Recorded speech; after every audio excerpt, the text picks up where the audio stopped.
Cara keluarga Brigadir J. Kamarudin Simanjuntak mempertanyakan independensi tim dokter forensik terkait hasil autopsi kedua jenazah Brigadir J. Dan untuk mengetahui informasi selengkapnya, kita sudah terhubung dengan kuasa hukum Brigadir J, tim kuasa hukum Brigadir J, yaitu ada Mansur Febrian. Terima kasih Mas Febri telah bergabung bersama kami. Mas Febri, kita tahu terkait dengan hasil autopsi yang sudah diumumkan kemarin, dikatakan tidak ada luka lain selain luka tembak. Nah, tanggapan Anda seperti apa Mas Febri terkait dengan hasil autopsi kedua ini? Baik, terima kasih. Selamat siang Eliza dan semua pemirsa Berita Satu dimanapun berada.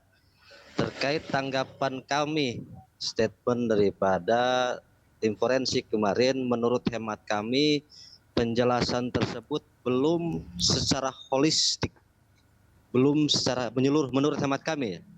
Karena yang dijelaskan kemarin apabila kita cermati hanya terkait luka tembak.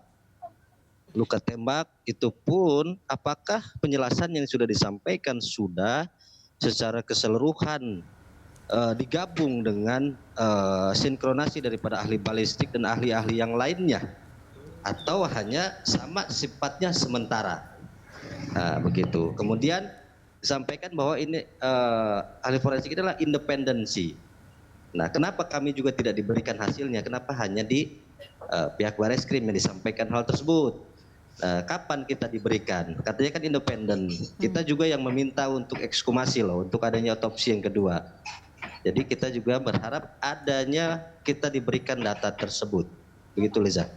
Baik, Mas Febri, tapi kalau dibilang tidak menyeluruh, ini bagian mananya? Karena di kemarin kan sudah secara jelas mereka mengatakan bahwa ini tidak ada luka lain, hanya ada 5 luka tembak, di mana salah satunya adalah luka tembus tembak itu, dan juga bahkan tidak ada hal yang lainnya. Dan kalau secara independensi, artinya bahwa tim dari kuasa hukum Brigadir J ini juga masih mempertanyakan terkait tim forensik kemarin juga. Tadi Anda katakan seperti itu.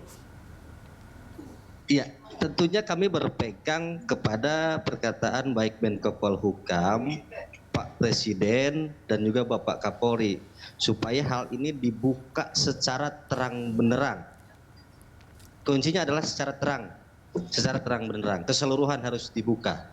Nah, kemudian ada juga akan disampaikan secara scientific crime investigation berdasarkan keilmuan yang betul-betul mendasari daripada kematian almarhum.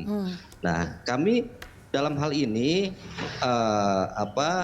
masih sedikit ingin mempertanyakan kepada tim forensik ini, apakah ini sudah dari hasil keseluruhan?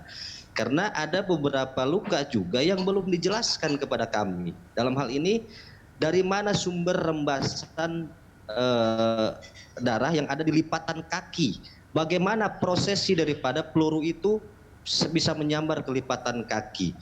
Kemudian terkait daripada jari kelingking dan jari manis, nah kita juga ingin dijelaskan secara saintifik bagaimana peluru ini bisa masuk dan menghancurkan posisi daripada tulang dalam ini. Tapi kalau kita lihat jari almarhum, kulitnya ini masih utuh ya, tapi kenapa yang dalam remuk? Nah, ini bagaimana posisi rikosetnya, bagaimana posisi alur pelurunya.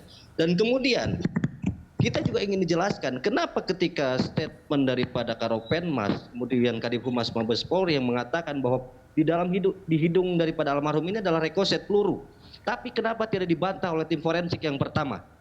Nah, ini harus dijelaskan juga daripada tim forensik yang kedua ini harus dijelaskan secara keilmuannya. Kenapa tidak dibantah secara keilmuan? Ini fatal loh.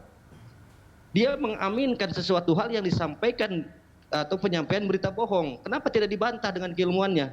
Mereka juga sama-sama disumpah seperti kami, seperti advokat. Mereka ada janji jabatan, janji baik kepada negara maupun kepada Tuhan tentunya. Kenapa ini tidak dibantah dari awal? Kita minta dijelaskan juga dong.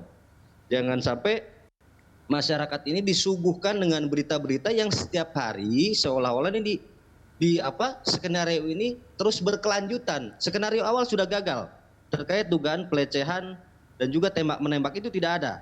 Adanya adalah pembunuhan berencana. Itu sudah diakui. Dan kenapa ketika statement awal menyampaikan Polri ini tidak ada cuma hanya tembak menembak, kenapa ketika ada otopsi yang kedua ada terbukti tembakan dari kepala belakang tembus ke hidung. Kemudian di bagian pelipis mata juga ada. Itu juga harus dijelaskan secara saintifik.